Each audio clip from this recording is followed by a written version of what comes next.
para 5 anos acaba que nós está celebrar Copa Lito junto com o Banco Maduro. E a meta é Copa Lito aqui está para desenvolvimento de Muchanang. Então, a FFV está para firme atrás do projeto aqui para sobre esta ajuda no desenvolvimento de Muchanang. Agora, nós temos Muchanang de boa de 5 anos. Que já acaba nós está mirando com o desenvolvimento, está com essa fé chiquito. Então, esse aí nós temos que trabalhar para nós querer manter.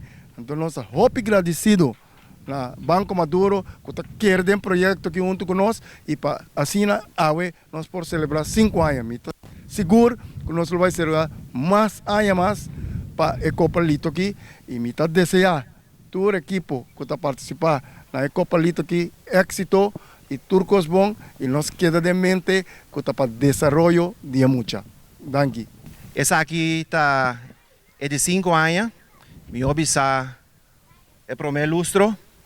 Caminha com nós Muchanang, nós começar dado momento com mais ou menos 250 mucha e awe nós só mirele, nós começar que chiquitina awe, pero na total nós está arriba 800. Um evento que está chegando a meu coração, está llena nós com hope, satisfação para por mira com nós está bem junto e donando chiquitina aqui oportunidade para por escobala competir junto com o outro.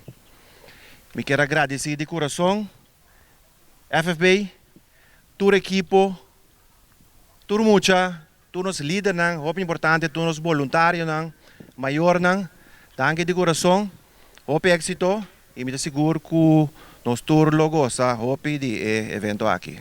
Danke.